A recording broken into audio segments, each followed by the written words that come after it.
Given the current state of the world, the appetite for college football this fall will likely be unfulfilled. The college football landscape is under scrutiny, and the future of the NCAA as a whole is a subject of necessary debate. But the ending of what might be the final normal season in college football for a long time featured the poetic conclusion of the Joe Burrow saga. Burrow left an indelible mark in all of college football lore, and his performances in the 2019 season is one many consider to be the best of any college quarterback in the history of the sport. In the college football world, the stars aligned just right and provided fans with a once-in-a-lifetime spectacle. But the pieces that had to fall into place to make this momentous occasion possible reach as far as the Big Ten. So what if I told you Burrow's domination at LSU was a direct result of Randy Edsall's firing at Maryland in 2015?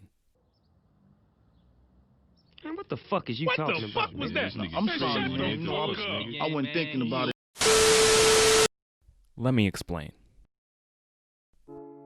In order to understand the weight of Edsall's firing, I'll have to give a brief history lesson. In the realm of football, Maryland's fortunes in the past 10 years have been far from encouraging. However, mediocrity has not always been synonymous with Maryland football.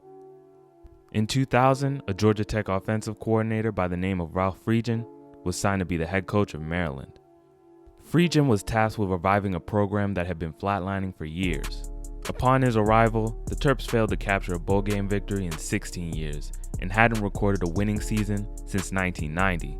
But the Fridge was no slouch.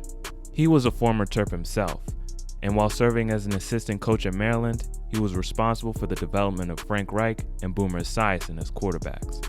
From there, his time as offensive coordinator for Georgia Tech throughout the 90s led to him being recognized as an offensive genius among his peers. On top of the lofty resume, Friedgen was not lacking in character. Despite being largely overlooked in the world of college football, Friedgen carried himself with immense confidence, the type of confidence that a poverty football program at Maryland desperately needed. In an interview conducted by the Washington Post soon after his hiring, Friedgen guaranteed a winning record the following year, going as far as to claim the team would be ranked in the top 20. Fortunately, Friedgen was wrong. The Terps actually managed to capture the 6th seed in the nation following the regular season, making them a top 10 program. Maryland ended their losing season streak and made it to their first bowl game since 1985 in Friedgen's first season. Despite losing in the Orange Bowl and finishing as the 11th ranked team in the nation, it was a great time to be a fan of Maryland football. The Fridge orchestrated an amazing turnaround, enough to bring the attention of several NFL teams. He became a top hire candidate for head coach vacancies in the NFL, but instead opted for a 10-year extension, and his successes at Maryland continued.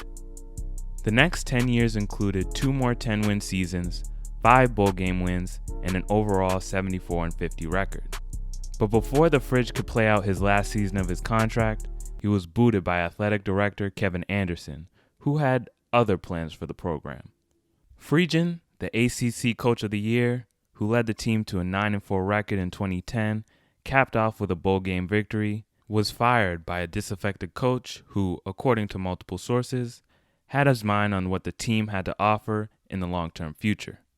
So naturally, to preserve the greatness that Friedgen forged for the program as head coach, Anderson hired Randy Edsall as the Terrapins' new head coach in 2011. What happened to the original plot of the movie? What happened to the original plot of the movie? Edsall was a part of a plan for the football program that would put more butts in seats and recapture a stronger fan base that the Bird Stadium had lacked. Maryland had just unveiled their Under Armour Maryland Pride uniforms and attracted national attention.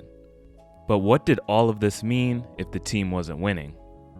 Edsall managed to squeak out an embarrassing 2-10 record with the Terps in his first season and responded by firing his defensive and offensive coordinators and replacing them with Brian Stewart, a defensive mind of the Wade Phillips coaching tree, and Mike Loxley, a former recruiting coordinator under Friedgen.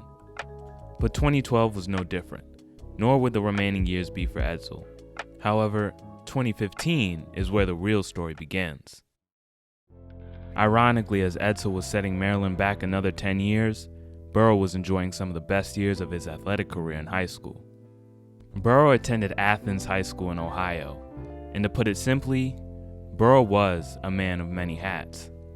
While Burrow was making a name for himself on the football field, he was also putting up numbers on the court. At the point guard position, he would not only quickly gain recognition as the team's leader, he separated himself from his peers as the hardest worker. In just 3 seasons of varsity basketball, Burrow averaged 17 points, 7 boards, and 1.5 steals for the Bulldogs, and holds the record for the second most points in program history. Obviously, football was his true passion, and his decision to focus on football was easily his best. You can play at Ohio State. You can play at a school like that. You're that good. Athens' offensive coordinator made this clear to Joe from his freshman year, and the rest is history. Burrow earned the starting quarterback spot his sophomore year and threw for 47 touchdowns. Threw for 47 touchdowns again his junior year, and finally exploded for 63 touchdowns, 4,000 yards on a 72% completion percentage his senior year, while also playing some cornerback in the biggest games of the season. With career totals of 11,000 yards with 157 passing touchdowns and 2,000 rushing yards with 27 rushing touchdowns, Burrow was recognized as the 7th-ranked dual-threat quarterback in the class of 2015. Naturally, among many offers that included schools like Boston College, West Virginia, and even Maryland, Burrow decided to stay home and commit to Ohio State to play quarterback. But before he had a shot to start, Burrow had no choice but to redshirt his freshman season. With only 2 minor bowl appearances and 22 wins, Anderson and the rest of Maryland had seen enough, and Edsall was relieved of his coaching duties midway through the 2015 season.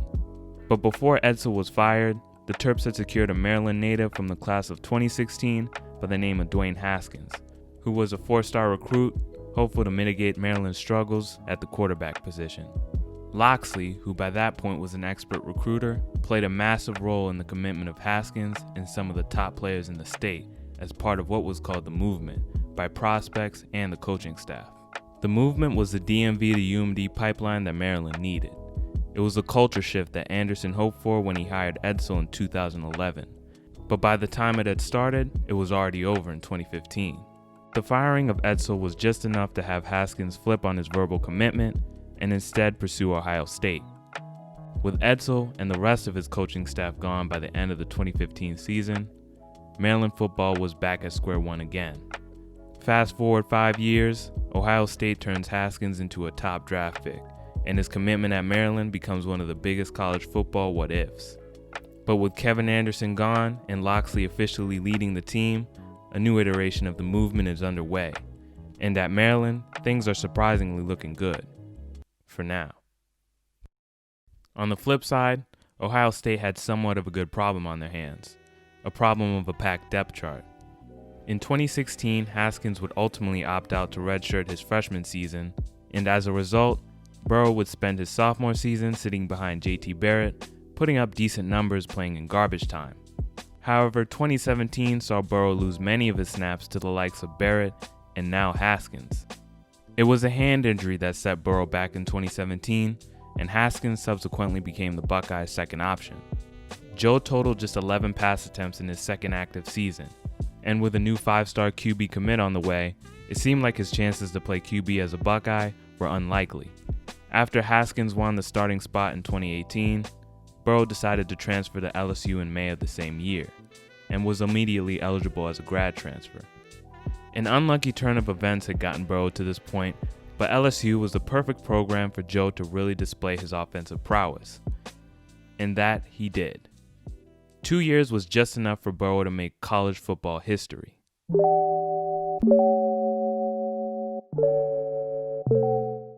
Like I said earlier, Joe Burrow might have had the greatest individual college football season in 2019.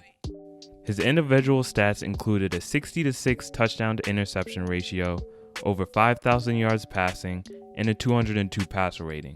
Burrow easily won the Heisman Trophy, along with the Maxwell Award, Walter Camp Award, Johnny Unitas Golden Arm Award, Davey O'Brien Award, Lombardi Award, and Manning Award.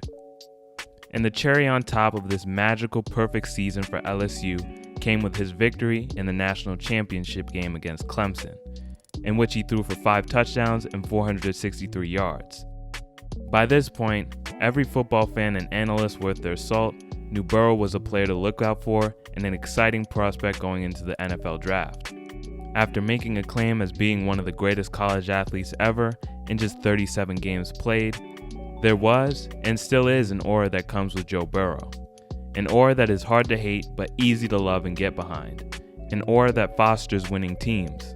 And as he moves on to make the case for being one of the greatest athletes in Ohio's history, perhaps the legend will grow even stronger.